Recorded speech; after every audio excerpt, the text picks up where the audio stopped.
I'm your host, Scott Norton, and welcome to At Large. On this show, I talk to world-class creatives who use business to bring their ideas to life. We'll hear about their creative practices, their most interesting stories, and the lessons that'll inspire you the way that they've inspired me. If you've heard of Eric Wareheim, you already know he's one of the greatest living minds in comedy.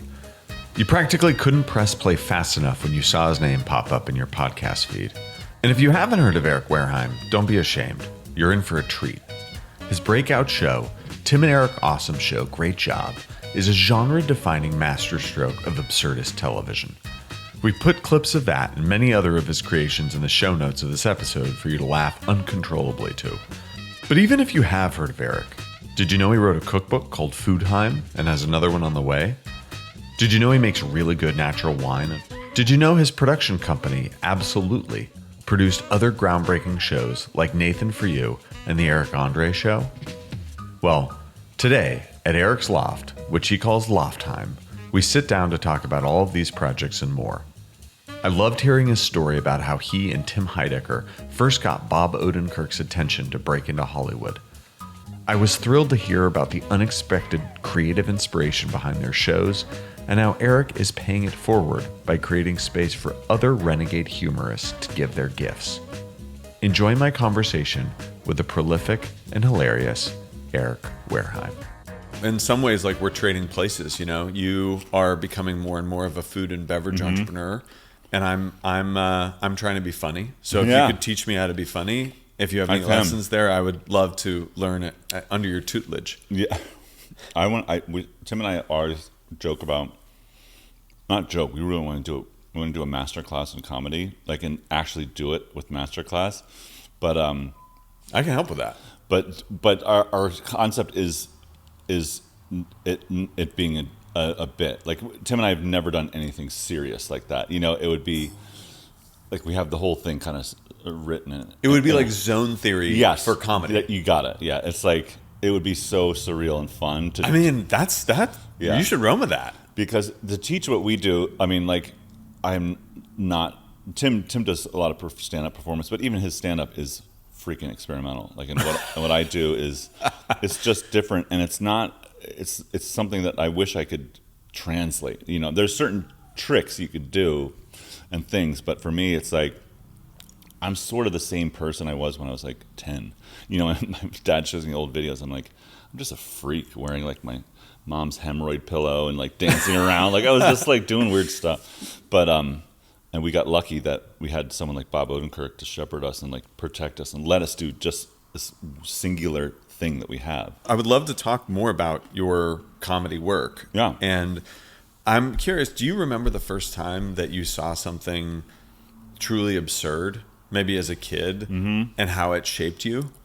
Yeah, I would say first was like cable access channels, because as a kid we only had a couple channels. You know, I remember it being like PBS and like the 3 networks, you know, and then one cable access, and that was like anyone could be on it. I was like, who are these people? And I just loved them, you know. And then in junior high school, I was like the president of the AV club, and we just had that same equipment, and it was just shitty, and video and the editing gear that sucked, and we just embraced it, you know. Like, so watching uncomfortable people, I guess I'm it's a long way to answer your question. That's fun. Yeah, it's like I was inspired by real people trying to be serious. That's funny. Like, that's pretty much the core of my comedy. Yes, it's like even my dad, when my dad's trying to be serious, and like, I remember my dad flipping off a guy once in the car, and I was like, oh, that's the first time I was like, oh my God, my dad's like a real man. You know what I mean? You know, when you know that moment, you're like, he's a dad, but he's got feelings too. And just seeing that made me like kind of laugh. You know what I mean? Because him trying to be cool, or lose is cool. Yeah, lose is cool. Yeah, yeah. It's like I always found humor in the like not disasters like environmental disasters, and like, you know, I was also a wedding photographer right out of college, and seeing the stress and anxiety and things not being perfect and people falling, or not hurting themselves, but like people messing up. I was like, that is so funny to me, you know. Yes. And Tim as well. Like we just loved that. And then we would start doing that in public just for no reason. We'd be at a bar, and Tim would stand up at the table and get everyone's attention and have no speech planned, and he would just sit up there and just like smile, and we just, like, how long can we do this? And I guess one of my things I could teach you is timing. It's like when you think something's over, keep it going, you know, and keep it going for what we do. And then once there's a laughter and a second laughter, and the third time it's like, okay, that's the peak. Then you stop it. You know, yes. That's the kind of thing that we would do. Right. That's a great lesson, because all of your work, it is, when I'm watching it, it's like there is nothing in this that is a joke. There is nothing in this that is quote unquote funny. Yeah. But the tension of someone presenting something seriously, but having it be really weird or really absurd, that tension is funny. Yeah, exactly. Or someone trying to be funny and it's so not funny that it's funny. That's almost Tim's stand-up thing. And but it's also, there's some Andy Kaufman in there. Yes. Right. I mean, seeing Andy Kaufman at SNL early was some of the first, like, you know, surreal stuff. My parents watched Monty Python, which is so cool. Like, I also loved Monty Python. Yeah. And then Mr. Show was the first in college. That was what Tim and I, that was the first show we saw. It was like, okay, this is for us. Like, out of everything that's happening, they are on another level that we felt we were sort of on, you know? And that's why we contacted Bob. And that's the first time we felt like there might be a place for us in this TV landscape, you know? Yeah. We were filmmakers. We were more in the art space. Like, we had films that were in film festivals, and it was, and then we would open for bands. We would we would just do performance art with a video component, but we never knew that could translate to like an actual business. You know? I visited as part of research for the show the Internet Archive of your website from its origins, and I want to say 2002, 2003, maybe, or even before then, and listened to a number of the ones that are still archived prank calls. You guys did. I mean, I love those. I still listen to those and like die. Like Hot Air Balloon, I think. Wow, you went deep. Yeah. We also did. I saw on the website the first film that you had made that was debuting at some film festival somewhere in either New Jersey or New York or something like that. Yeah, that film, I think it was Tom Goes to the Mayor. That's right. Turned into our first show. Yes, and it was just Tim and I riffing, and we were just like, we had no money, no gear, no other friends in the industry. And it's the 20th anniversary, I think, that you just celebrated of that at the end of last year for Tom Goes to the Mayor. Yeah, it's like I can't believe how long I've known Tim. It's crazy, and we're still like firing. We're writing a film right now, and it's really fun. It's cool. You specifically, in your humor work, you and Tim together put yourself on this like gradient from awkward to grotesque. And was it natural for you to dissolve your ego and not care about looking good? Yeah, I mean, it was harder for me than Tim because I was I was a little chunkier back then, and like Tim was so brave. He just was like, I'll be in a Speedo and have my belly hanging out. Like, I always respected him so much for that. Yeah. He was way more advanced. I was a little more self-conscious. I'm not anymore, but with everything else, like dressing in crazy costumes, throwing up, pretending we shit ourselves, like all that stuff is gross, but it's so gross it becomes funny. You know, like we're like, at what level does something that's so nasty become silly to us, you know? And we just pushed it further and further, and you had to go out of your comfort zone to do that. Well, and was Tim kind of a guide in that? He was always like, oh my god. And he said something really interesting recently about it, and I hope I'm getting this right, but he always thought that I had the physical comedy down, like, because I was very tall, you know, awkward, and I used that, you know, and just height play, like casting a very short actor with me is just funny, like as my mom or something. So he told me, he's like, I had to go the extra mile to not one up you, to be on your level. And I was like, what? That's how I felt about him. Like, it was like a beautiful moment. Like, Tim's only complimented me like 3 times in 25 years. He's one of those guys. He's the most beautiful, awesome, loving, caring man. But he's not easy on the like. That was funny. Yeah, I'm more that guy because I like building up people. But recently, in our old age, he's been telling me these little things like, "Oh, that's so interesting that you went further to elevate us as a duo." And I was like, "That's kind of beautiful. I love that." Yeah, and you saw something in each other that you're like, "Oh, I need to be a little bit more like that, or I need to dial myself to that." And that is an awesome mark of partnership. And we're safe because we're a team. You know, like it's hard. I tell younger comedians or whatever, like, get a partner, get a crew, get some people that you feel comfortable with, because it makes you go harder if you have a friend that's laughing at you. You know what I mean? It's like, and the way that we build our whole thing is the very core elements. We just think we're funny, like each other. We just love each other in a way. Like the first time we hung out was in film school in our first film 101 class, and we were cracking each other up the entire time. That the professor was like, "You two, we're in college. Like, come and see me after class." Like, I was like, "Holy shit, we are. We're getting in trouble in college." And we had to like, but it was true. We were sending each other band names the whole time. It's just like each one was funnier than the next, and I was like, yeah, like that kind of shit. We're like, I honestly was like, I found, like, I don't know what the fuck this guy is, but like, I just need to be around him and do everything. I love that. We just kind of created just crazy shit all the time. Is there other? I mean, you mentioned public access television. Mm-hmm. Are there other things that have inspired your comedy sense of humor and storytelling? Like, you also mentioned The Sopranos, and I mean, one of my favorite all-time bits is the Sauce Boy. Yes, I mean, I got eggs on the brain. Yeah, it's so based on loving The Sopranos. And I also heard, like, through actually another podcast guest, that maybe you're a fan of Longmont Potion Castle. You know, I'm not. You're not. Are you familiar? I am, and everyone's like, you're specifically not a fan, or yes, or well, okay, no, or it's just not a direct inspiration. It's not. I've heard a couple of. They're like, they do prank phone calls, right? Mm-hmm.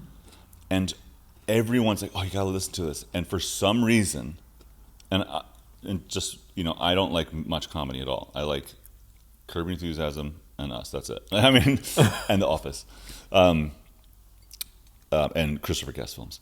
Love Christopher Guest. Yeah, but so I don't like much. But I heard that, and I was like, I get why people like it. It just didn't hit for me. I don't know why. Yeah, sure. There's something about their timing and the way that they. I don't know. But I don't know. Yeah. So, well, other than Sopranos, I mean, are there other things that you really are like inspired Sopranos by? Sopranos was because we're from that area, you know, the East Coast, and you know, in South Philly, we lived in a very mob-run neighborhood, and they're all chill, but they're sort of. They are totally chill. Yeah. But so we were just obsessed with that. The show, but we got so many cast members from The Sopranos on our shows, like. You know, like Meadow Soprano, Jamie, like she was my co-star in Beef House. Oh. You know, like, and that was so cool. She was such a good actor, and it was very hard to not just be like, "Can you please tell me another story?" You know, like what was Gandolfini like? You know, but she was like, it was unbelievable. You know, like, and the stories about the scripting, like we do a lot of improv on our work. Those guys, it's, you know, every word. It's unbelievable. I know. And how that's. I recently got into it. Yeah. And the writing of The Sopranos is so tight. Yeah. You know, it's such a economical show, and yet like so rich. And obviously Gandolfini is like another level. Yeah. So I mean, 5 levels. And hilarious. But I guess we like that. It was funny to get these big, amazing professional actors to do something so stupid. Like the guy Steven Shrippa, who plays, it's not Big Pussy Bompensero. God damn it, what is Pauly? No. I can't, this is embarrassing. I'm just getting old. But anyways, Steven Shrippa is an amazing actor. Not Aprilla, Richie Aprilla. No, I love him too. I'm just going to look it up right now. That performance is unreal. Who was Steven Shrippa in The Sopranos? Bobby Bacala. That's right. I love. So he did. Right, which is of course Bobby Baloney. Yeah, and he did a bit for us called Cinco My Eggs. Like, if you haven't, it's so gross. It's like the concept is, if you don't have enough money for your eggs, here's a pill you can take that forms in eggs, and you shit them out into a basket. And we're like, there's no way he's going to do this. And he did it, and he was fucking great. And I remember this one moment, like we were always obsessed with like the Italianisms, like capiche, and it was a take. He just like, hey, Steven, would you mind just like after you just go like, capiche? He's like, and in that moment he realized like we loved him for his being a good actor, but we're like, we love him on The Sopranos. Like, can you give us a little of that? Yeah. And most actors don't want to do that, but he did, and it was like so funny. Fantastic. Yeah. So I mean, I think the inspiration for that was like we're more like serious filmmakers. We started I watching. I mean, Clockwork Orange, I watched way too early when I was like 14. Me too. So that kind of shaped everything: art, like story, characters, perversion, like that all played into like what I'm about. The intensity of what he did, Stanley Kubrick did, we have that intensity in comedy, like from every level. Like you could look at our work, our early work is this lo-fi, just two guys fucking around, but it's really calculated. Every video disturbance, every color, that's kind of my thing. Tim's very much into it, but the art direction, I was steering into this place that you feel that, like Clockwork Orange, you have a feeling the entire time. Our comedy, we want you to feel like you're either in a cable access world or you're in this world, or it was so important to not be like Saturday Night Live, to give this like patina. You enter it's a world building. Yeah. You enter this world, and everything from like the motion graphics to even just like the analog nature of those motion graphics harken back, I'm sure, to the equipment that you had in high school, and whatever the mixers and messed up green screen. We complained about. I mean, in college, we went to Temple, and they had the shittiest gear, and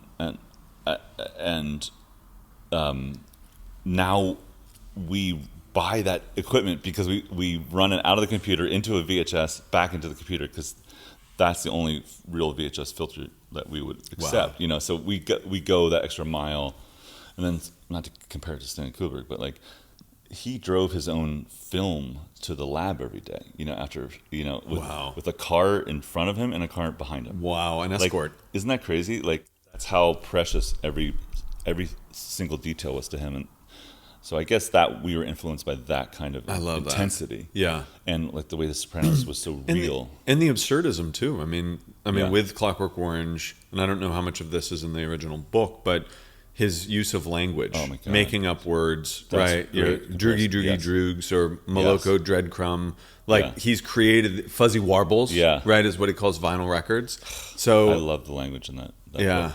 I never thought about that, but we do that. I guess you're getting to that, but I'm only realizing it now too. I didn't know the Kubrick connection. We make up words all the time, and names are just bizarre things that we're like just come from Stephen Bripp. Dr. Stephen Bripp. I know, it's a lot of crazy stuff. I mean, you went to Bob Odenkirk, who was someone who had achieved notoriety. He had some power in the Hollywood and the industry, and you appealed to him with your original project, Tom Goes to the Mayor. How do you pitch these absurdist and unconventional projects? Maybe you have a story from that time, or maybe even now. Do you know the story of how we got Bob's attention? No. It's I was in Philly. Like we came to LA, we interned for a summer, and we're like, there's no way in hell we can be production assistants. Like I had a band van, and like I couldn't even get coffees. I would spill all the coffees. I was just the worst at it. It's like there's got to be another way. Not that it was below you, but that it was above you. It was above you. Yeah. I mean, like the work that takes to be on set is insane. I do it now, but it's a different way. It's different. We just knew that we couldn't do that. So we went back home. Tim moved to New York to try to be an actor, and I was in Philly as a photographer. And every weekend we'd get together in Brooklyn or Philly and make something, some video art. We made a collection of it, made a DVD, and we're like, let's just send it to some people. So we somehow found Bob Odenkirk's address, Conan O'Brien, I think Robert Smigel. We like somehow found these people, and but we didn't just send them a tape. Because I was a wedding and bar mitzvah videographer. I had like dumb labels and DVD, and I knew how to print stuff. So we made the silliest cover. We also printed these these portraits of us with all these like flowers and kittens around us, and we signed them. It's a world building. Yeah, and then we gave it to him. Yeah, for two things. One is like, this is who we are, but we invoiced him for like $300 for the package, unsolicited package, and that was the thing that he put on his bulletin board. Is like, he picked up the phone and just called us. He's like, I'm watching your stuff. Who are you?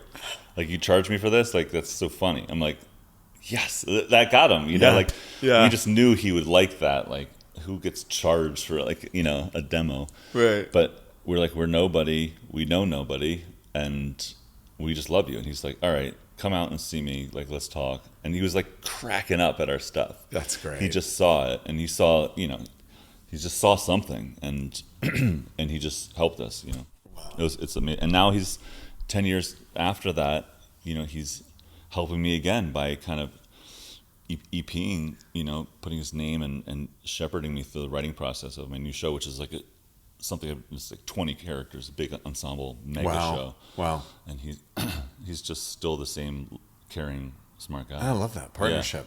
Yeah, he's beautiful. Nice work with the invoice. Yeah.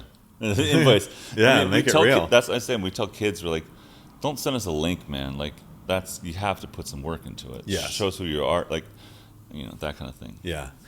Has there ever been a segment that was deemed simply too weird or got censored? Yeah. I mean, I would say not too weird, but maybe just Tim and I have always had an unspoken, like, rules on certain things. Like, we didn't want to make fun of certain things, and never hurtful comedy, and that's just who we are as people too. Yes, so absolutely. Whenever anything veered that way, or it was like it was seemed abusive, you know, especially when you're using non-actors, we're very careful with like making sure they're aware of what's happening. You know, some people have accused us of like, oh, you're entrapment or something. Yeah, like the Ali G show. Yeah, and we're not like that. Like everyone that comes everyone's got to be in on the joke. Yeah, they know it's a comedy. Sometimes the way we, like Dr. Steve Brule's show, we wouldn't introduce people to John before, you know, like they would be sitting on the set and he would walk in as Dr. Steve Brule. Yeah. And he would never break characters. Oh my gosh. And that was so cool to watch because it was like method. Like even when he would come talk to us, he would be Brule because he couldn't get out of it. Yeah. He didn't want to. Yeah. So whoever's interviewing was like, I know this is John C. Reilly, but it's not. You know what I mean? So like you got this really cool exchange, and we loved experimenting with that. You know, like finding that tension or that weird thing that's like, wow, John's such a good actor that he can pull that off. Yeah, I don't know. Yeah. So, but you know, after it, we talked to the people and we're like, "You okay with this?" You know, we show them the clips. It's like we've never had a situation that's like, yeah. So I would say we were very careful with what we made and really intentional too. Like there were some things that we just kind of cut out. It's like, that's kind of nasty or weird. So yeah. What about anything that's ever come from a network or from a gatekeeper that you were like, oh, this is in bounds, and they were like, no, it's not. Yeah, like in Tom Goes to the Mayor, we made many episodes, and Tim and I mean, honestly, we just kind of got bored of it because we're not cartoon guys. Right. Like, we wanted to make live action. We wanted to be in it. So we just got so strange. And we had this one episode called Zoo Trouble, and it was just so fucked up. Like, I love how fucked up we got. And the network, who's Adult Swim, who was our biggest supporters, was like, guys, you're off the rails. Like, and then we knew at that point we had to end it. But they're like, let's just try something else, and that's how it got into Tim and Eric Awesome Show, which is kind of the show that you exhausted that format because it is a very limiting format of the cutout kind of animation. There's only so, and we get it's people. We get bored of doing the same thing. Like we could never do 10 seasons of something because we're just like we kill every character. You know. Like, so that's just who we are. We like being fresh and reinventing ourselves, but that's not a good formula for TV. You know, the formula for successful, profitable TV is like make the same shit every night. One concept and make over and over again, and get it syndicated, and then So I mean, I wish I had that kind of syndication money, but you know, I'm proud of the work we've done because it was like really kind of from us, no rules, like not many notes. It's like I'm proud of that. Yeah. Absolutely, you're true to your craft and true to the vision. vision. You have to. I mean, people sense it. You know, the same with winemaking. I think you can sense if someone's in it or not. You know? can't fake the funk. You can't fake the funk. Yeah. That's good mustard. It's good wine. You know. In some circles, you're a god. What's it like to be? What circles are those? What's it like to become recognizable specifically to what is, I imagine, is mostly weird dudes?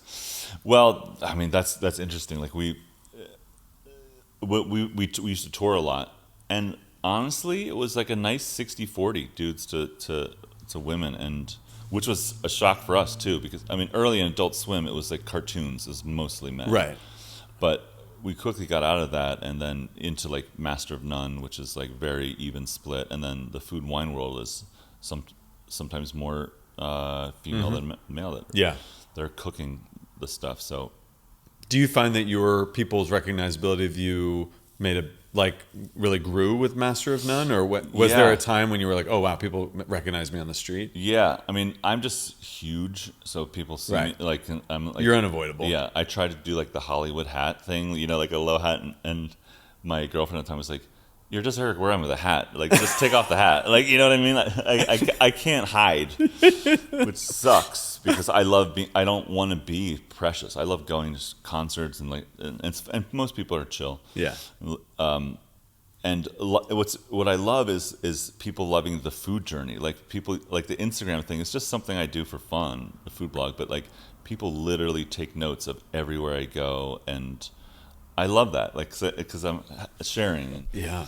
I like that when people come up and say, "Hey man, I like," or they like the combo. Like they're like, "I love you, an awesome show," but I'm into wine now. I'm like, that's really cool. That's awesome. But what we get a lot is like a guy that's like, "Oh, I love you so much, man. My wife hates you, but like I love you." You know, like, and we're like, "All right, we didn't need to know that part." I was like, you know, you could have just left it with like, "I love you." But for them, I think that's part of what makes it fun and cool. Because it's a club. It's exactly in a positive way. You either get it or you don't. Yeah. You know. I mean, we get emails and stories of really touching stories, really sad stories of people dying of cancer, and they're like, "Awesome show was the thing that kept me, you know." Hell yeah. Yeah, so that feels good. Wow, that feels yeah. Because laughter, when it comes down to it, it's like it's the same sensation of a good bottle of wine with a friend is like laughing at some silly joke. Like that's like pleasure stuff that I love spreading that around. Yeah, when I can. Love it. Yeah. And speaking of spreading it and kind of, you know, new mediums, we're going back to mustard. Well, always space for that. We could talk Pitzmans. Yeah. But tell me about Abso-lutely Productions. Yeah. And, you know, I don't know much about it, but what I've read, I almost don't believe it because all the stuff that you guys do, I love. Like, I'm such a huge fan of, I mean, so Nathan Fielder. Yeah. And Nathan For You, Eric Andre. Yeah. Chad and JT, which is like more of a deep cut, but I've been following those guys since they were like a small Instagram gag, and I love their like, I guess, what are they called, like civic meetings that they drop into. I love them. And their city council meetings. City council meetings. Yeah. So tell me, like, what is Abso-lutely, and how do you pick what shows to produce on that platform? Yeah, Abso-lutely started as everything we do is like it comes from the DIY, like growing up, just making everything myself. When I was in bands, I did all my own silk screening. I booked the shows, blah, blah, blah. I moved out here, and we had a problem with our first producer, and we're like, this is not okay. Like, Tim and I can do this. We just need to find one guy that can be the papa when we're working. And we did, and we found someone outside of the Hollywood system, and all of our editors and crew were slightly more from art school than Hollywood. And that was a very intentional thing. And because we just didn't want to play by their rules. Like, a lot of the way things worked was not cool. We wanted to pay our people the right wages, and we wanted to control it. And Adult Swim gave us a chance, and we got this guy Dave Kneebone, who's like the best guy, just really wonderful guy that was the person to lead us. And Tim and I were there as the creative directors, and we found people, and we brought in all the like we were just lucky enough to have a lot of celebrity friends, and that would work with us. And then that attracted people like Nathan that were like, this is a space where I can do my thing. That's a whole mantra. It's like, come to us, we'll protect you from the network, like giving you notes. We'll buffer you. You could just be an artist. And we support any idea because that's how we started. We just wanted that feeling when we had Bob. Like, we wanted to be the new Bob for everybody. Yeah. Not that we're ever as talented as Bob, but this is a safe haven where you, like, when John C. Reilly came in to do the first bit, he was like, this is awesome here, because he was used to the big studio system where there's 1 million people there. You have to do 100 takes. You really can't express yourself. And he was like, I can just come here and fuck around and like, you can make something awesome. He's like, let's make a show. Yeah. So that was what Absolute was about. It's like just having a zone where you could be free, and it felt more like fun art school people versus more of the Hollywood. Like, there's wonderful production companies out there, but there's also nasty ones. Sure. That are we were never like. Of course, we wanted to like be able to pay our bills and stuff, but it wasn't like motivated by anything other than like pushing the creative vision out. Like whatever Nathan wanted to do, Eric Andre, like we just got him the tools for it, and that's all we did. Yeah. And now we're continuing to find the next thing, and it's but TV's, we could talk about TV for a while. It's like, it's very tough right now because everyone's so conservative and scared to make crazy stuff. And what do you think has changed that? I think the past 5 years people are just more sensitive about things in a great way. Like things like the Me Too movement really helped like the set life of everything in Hollywood. And just being a little bit more sensitive about everything is super important. But in turn, I think people are a little afraid to really go for it. Yeah.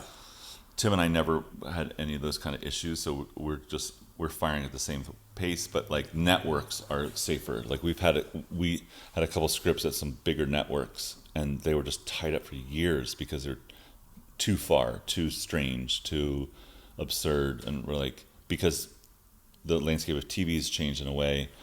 Like look at Netflix. It's just like very vanilla. Like they're just like, we need blockbusters. We need stuff that's going to play in Mexico and Argentina, and as well as like international hits. Yeah. This is not what we do. It's not what a lot of artists do. So, and now there's not a lot of resources there per se, not like a network, but now there is this long tail of outlet of the internet, right?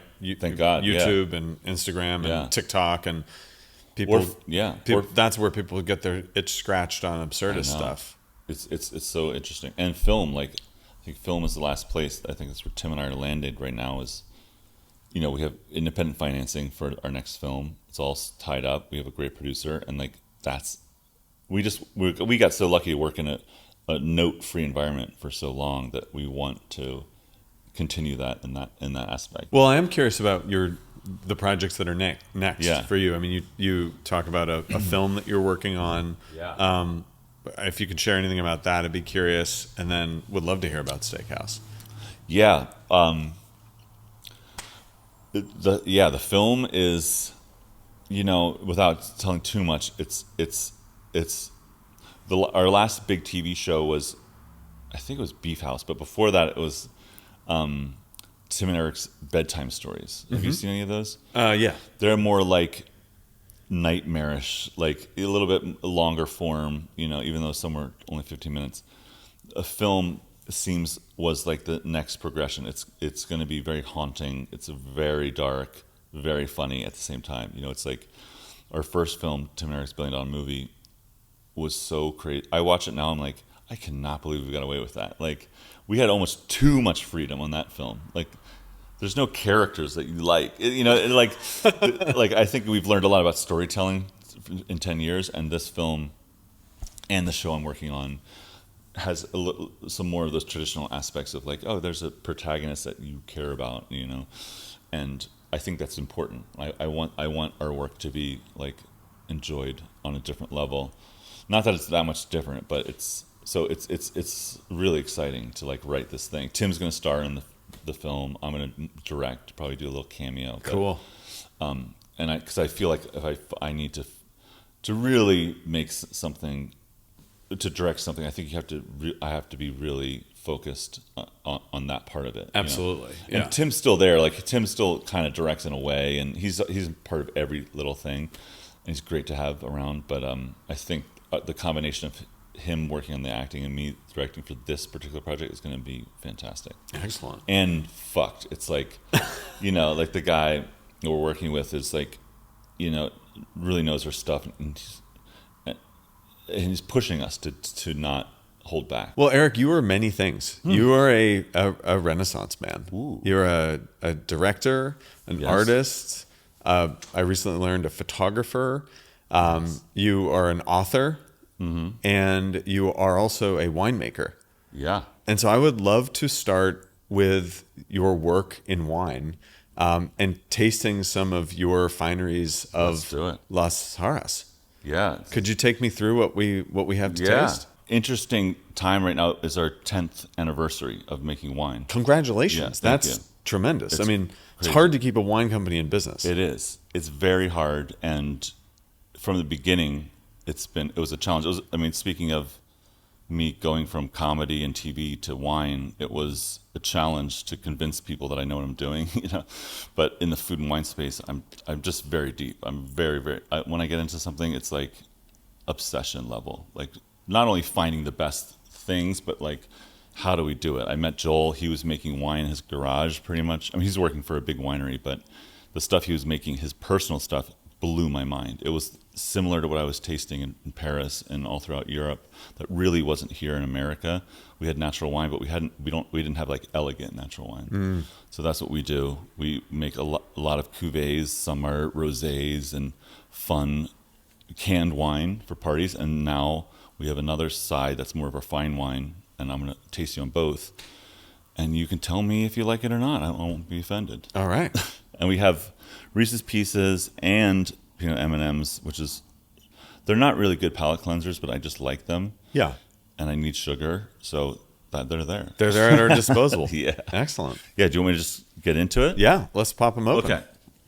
So I'm going to start you with our Rosado, which is, every label I work with an artist that's usually one of my best friends. This is Carly Mark, who's now a fashion designer for Puppets and Puppets. But she's a fine artist, and she just makes amazing things. And this wine is Italian varieties, and it's kind of a darker rosé, and it has this almost like a good, almost like you ever had one of those Japanese strawberries that's just oishi? Yeah, yes. That's what it reminded me of. Wow. It's not sweet. It's like maybe, none of our wines are sweet. They're all dry, but there's a fruit element, a strawberry element that comes through, which is part of like the fermentation process. It's really a fun part of wine. It's like, how does this note of lemon so we call this like our evening wine. Like this is right before dinner. This is more. It's a lot of rosés are made without the intention of being a fine wine, but this wine is like a fine wine. It's Thank you. Super salty and acid. Chin Cheers. chin. Yeah. Fun drinking wine and working.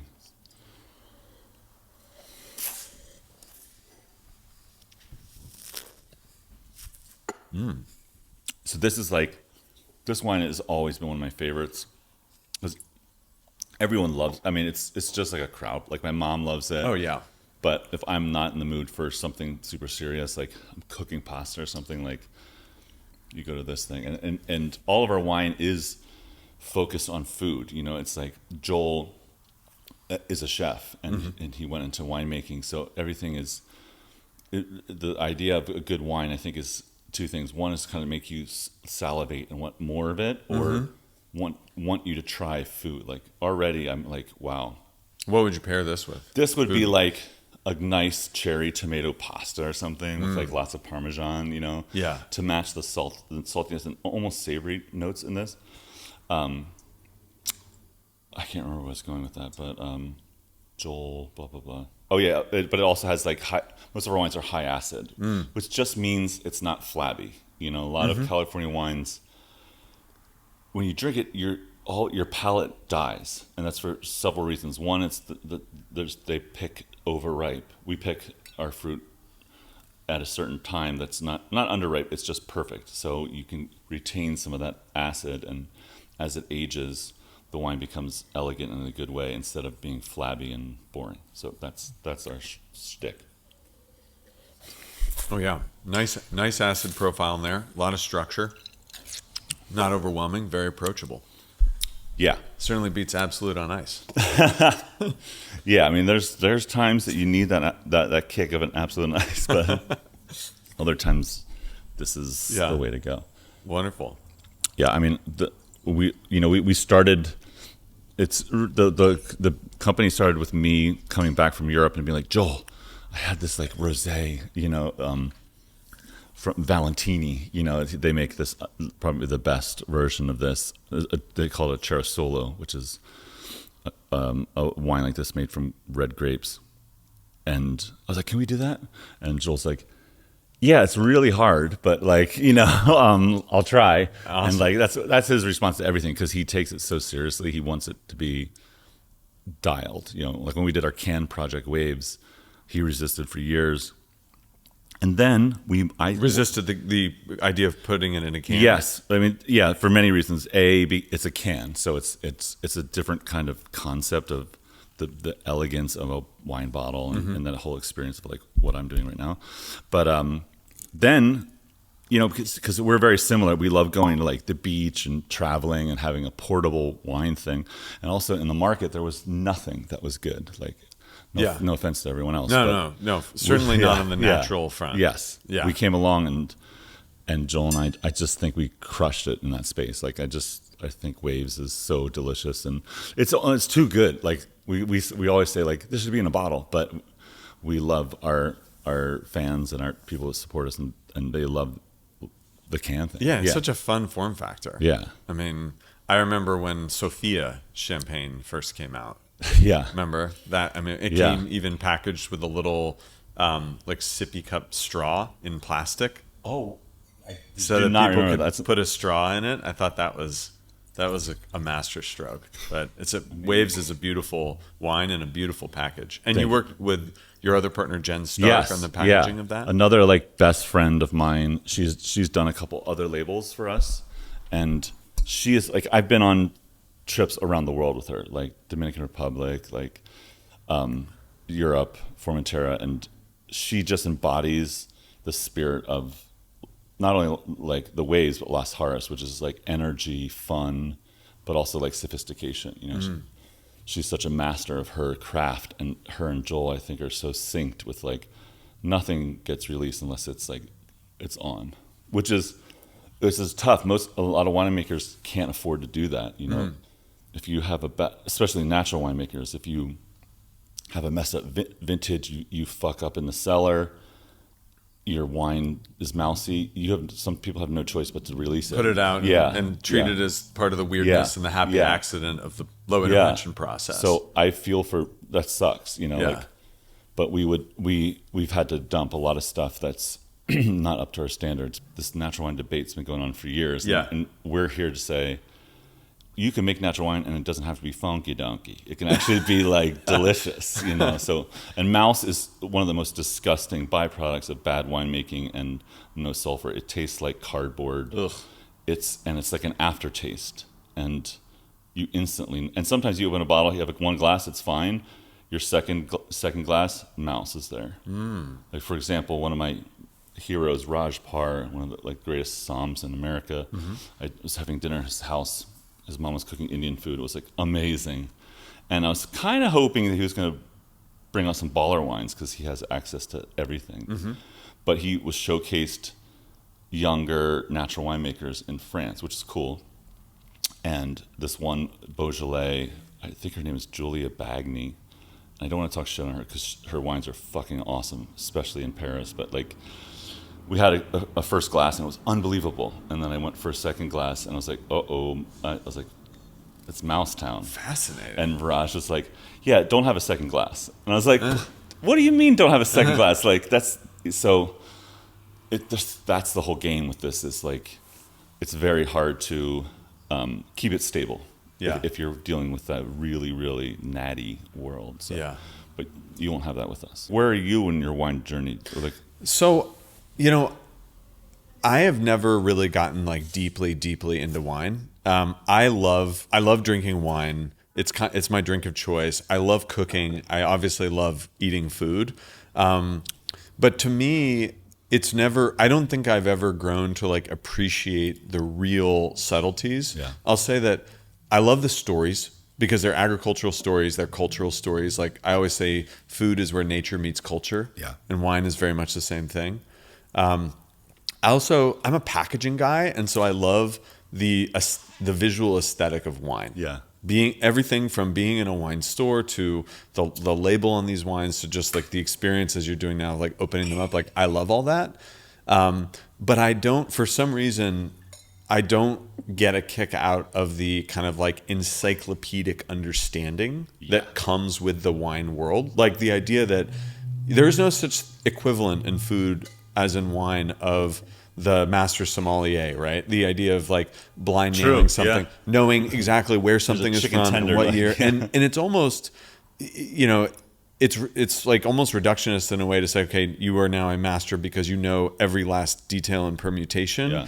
And yeah, that's cool that there's a totally knowable field. But for me, I'm much more, I never got there. I'm much more like, I enjoy wine. I like it. You're better for that. You don't need, my brain is filled with such, it's not useless information, but too much. Like, and now I'm getting out. Now I'm like, I need to get that.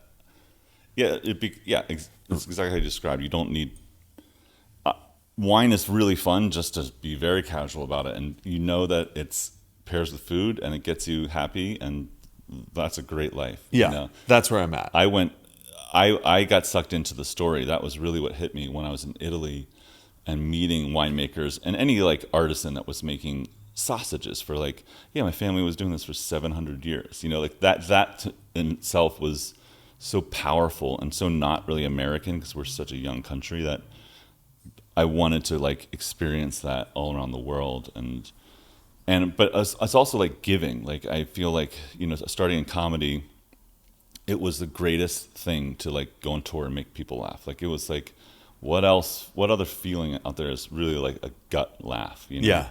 And then with food and wine, I felt like even with my cookbook, giving people the tools to make stuff at home, and then wine, it was not only making good wine, but like we're very transparent about how we make it. Like all of our tech sheets are online. Not many winemakers do that. Yeah. We're very like open source, like because we want everyone to make good wine. And it's happening now in France. Finally, these legends are meeting with each other. I mean, they've been doing it for years, but like it's more now. It's because of climate change. They're like, we need to figure this out, or we're all done. Right. Right. So to me, it's the communication. It's like educating people of like, oh, I go to the farmer's market, but I don't really care about not wine that has no chemicals. And we're like, you should really care, because we put no chemicals in our wine, and most wines do. So, yes. And there's no way to tell because there's no ingredients list. Right. No, in America, we label alcoholic beverages with so much less detail than food. Yeah. It's really surprising. Yeah. Well, tell us about this wine. Yeah. So this one is 2021 Pinot Noir. This is a very, very special. I brought you the bangers today. This is from Alder Springs, which is just this really beautiful place in Mendocino, which is one of the most beautiful places in the world. Oh, yeah. Close to the ocean, big pine trees. Yeah. Just like I'm getting bears. some salinity in there. Yeah. The saltiness is a real thing, and it's a big part of what we do is convince growers. Like Alder Springs is a big vineyard, and in America, not every winemaker owns land. Like you lease it, and the game is going up and down the coast, finding the right vineyards, finding vineyards that are connected to some limestone in some way, which is the best. If they have old vines that go into the stones and bring out that quality. But these guys are amazing, and we convince them. We're like, we'll buy from you every year if you promise us to go organic, like full certified organic. And a lot of vineyards are doing that for us, which is cool, because part of the game for me is like changing the landscape from what happened after World War II, which land in Europe was just decimated, and it took years to get back. And when you have a chemically, when agriculture is farmed chemically, it takes years for the soil to rejuvenate. So we're doing that slowly, and the wine every year is getting better because the vines are feeling that. Do you source from them before they get the certification? Yeah, that concept of transitional organic is really important for very important. brands and companies to partner with farmers in the time leading up to the certification. Yes. Because that's what enables them to make the move, right? Yeah. Because if they don't have the certification and they have to practice, their costs are higher, but what they're selling is, they're not getting as much value-wise. And so kudos to you for that partnership. I mean, it's and we're battling like big, like chemical companies. Like my show is a lot about this. It's about like big chemical companies, the water table in California, which is very interesting and scary. But, these growers get visited by these chemical guys. They're like, we'll give you this for like, the first one's always free. Yeah. And they're like, well, why would we do all this work? And we hired a guy named Randy, who's my favorite. He's like our vineyard manager. And he goes up and down the coast and checks everything. Like you're not pruning this properly. We have specific ways that we think vines should grow, which is it produces less yield. But it's more quality. And that's a thing that's been happening in France for a while. And the growers are like, why would you want to do that? And we're like, we'll pay you the amount that it would have been if we didn't prune this way, but the wines are just getting better. And the main thing is educating. I think we always bring our wine to these growers that, are not used to this style of wine. They're like, damn. Or some of them don't give don't care, but some do. And that's been like part of my mission in whatever avenue I'm working in, Yeah. And so as we enjoy this one, how did you make the transition to a winemaker? And like going from comedy and being a humorist, like have you always been into wine? Like why did you decide to start a wine company? Well, I love being called a winemaker, but in actuality, Joel is the winemaker. I'm very involved, but I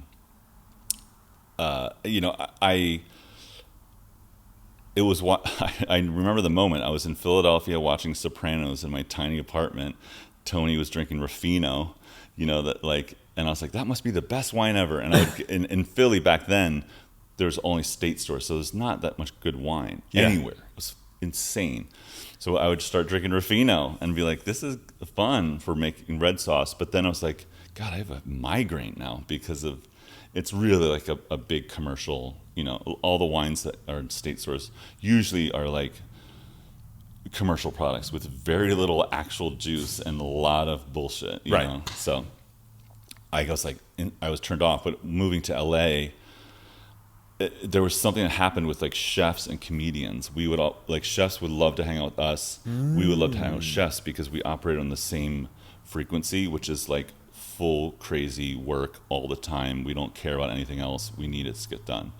And that we just vibed, and chefs would show us the city. Like John and Vinny were some of my first friends.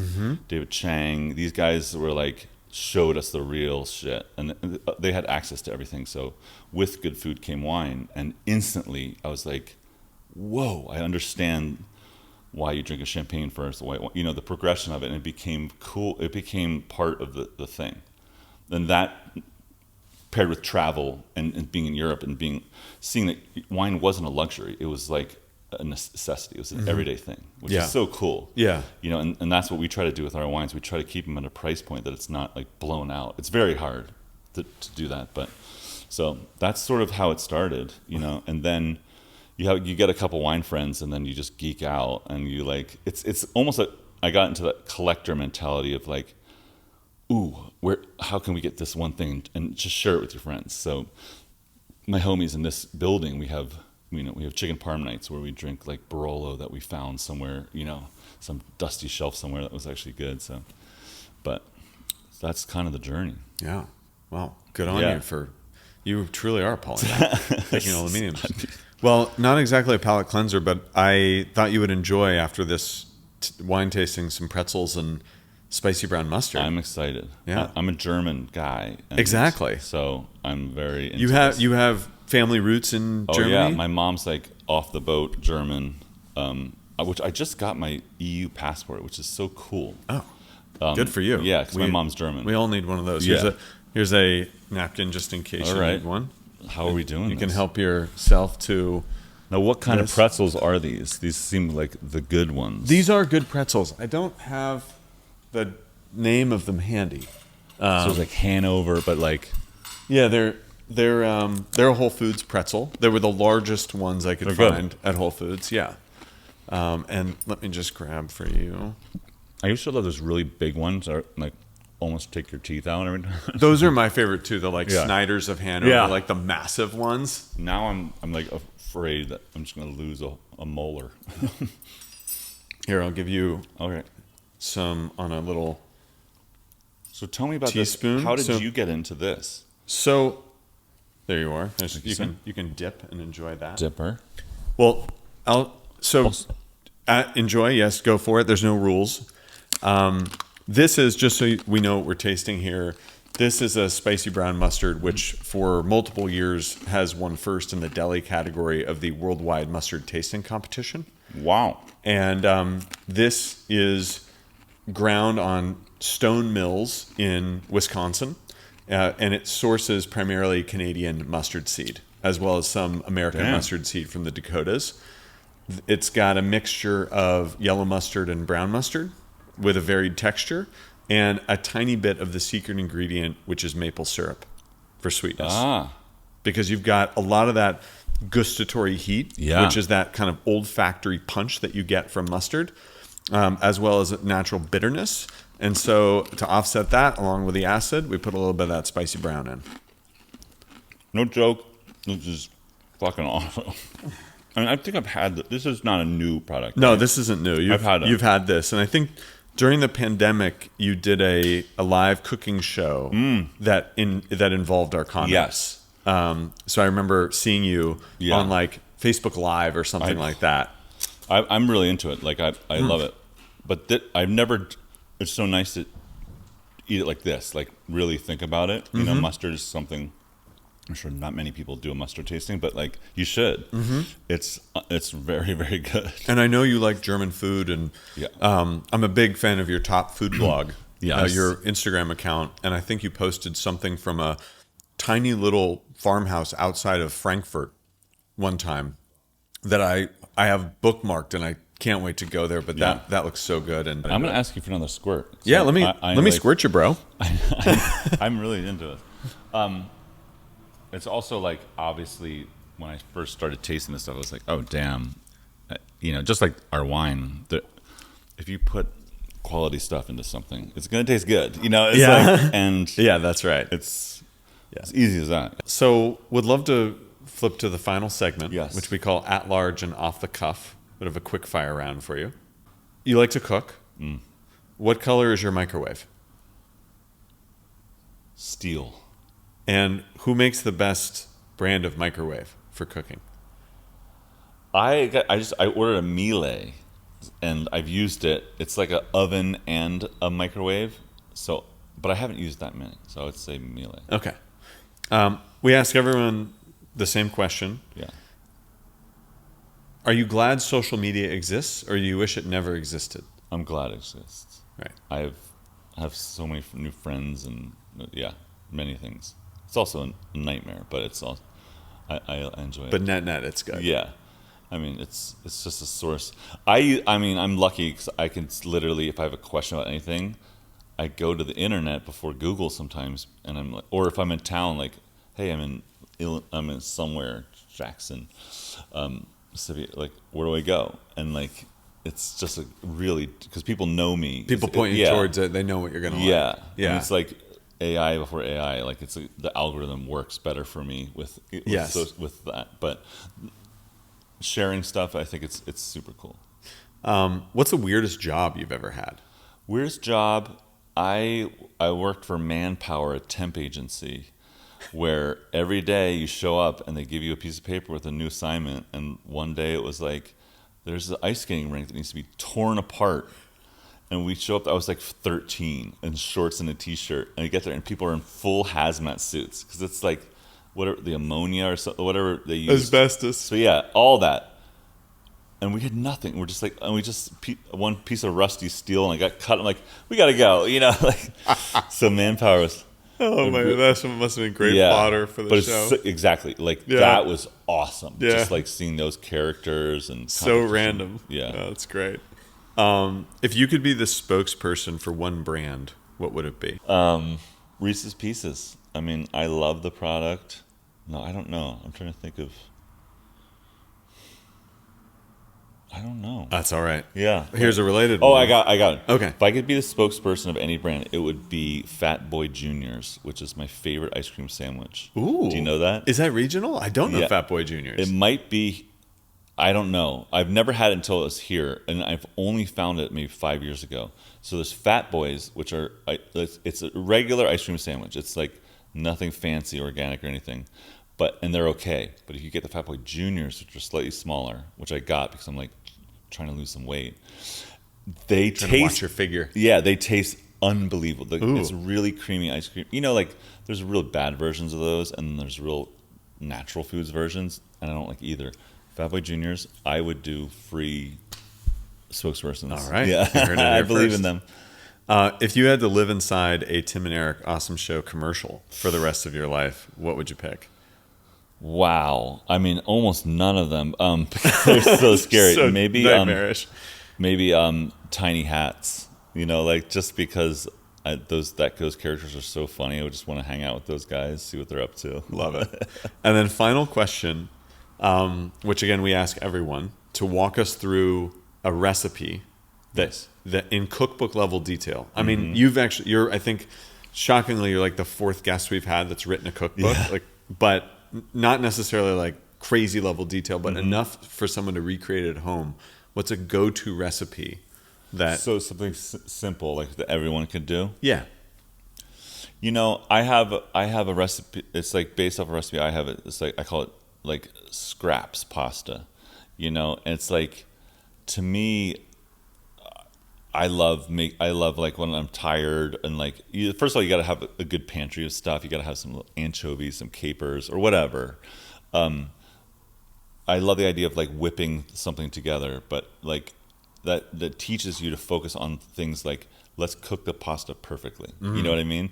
And if you do those little core things, get good olive oil, and that's all you need, and a good parm, and then you could whip in some. Oh, I have some cherry tomatoes or some like sun-dried tomatoes or some tuna, you know, like some canned tuna. Like that I think is you really make the pasta good. You salt it properly, you cook it al dente Like a real paisan. yeah, and you cook the garlics nice and slow and real Parmesan, and you do the emulsifying technique of like, you know, adding pasta water and just getting that creamy sauce and really loving it. And it teaches you how important all the components are and how they magically come together, like restaurant quality. So that's what I would suggest is like my go-to. It's like, and it blows people away. And then garnishing it properly, fresh Italian parsley, like all those like fresh ingredients are. Sometimes you don't have those in your pantry, but I think you understand food more if you can take it, you do it like that. Very resourceful. Yeah, and respect every little ingredient. You know, I think that's cool.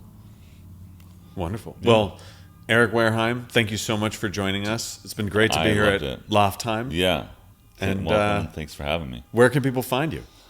People can find me all over the damn place now. I'm going to Portugal in 2 days for a shoot. So if anyone's in Portugal, that's where I'll be.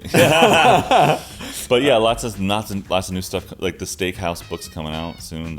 I'm more proud of that. I've worked so hard on that, and I'm gonna do a tour of that. You know, so you can catch me on the road, see the book, and we'll do little Steakhouse pop-ups, which is gonna be really fun. Great. Yeah, I'll be there. Yeah, and we're doing some good tips. Yeah. We're doing some more. You got to come to a Loft Time dinner. I would love to. It's pretty fun. I'd love to. Yeah. I'll bring the mustard. Thank you for tuning in to At Large. Today's episode was produced by Sick Bird Productions. Our theme song is Son of Sanford by Motion Worker. Subscribe wherever you get your podcasts and by email at atlargeshow.com. Follow me at SWH Norton on Instagram and Twitter, and DM me about the guests you want to hear on the show.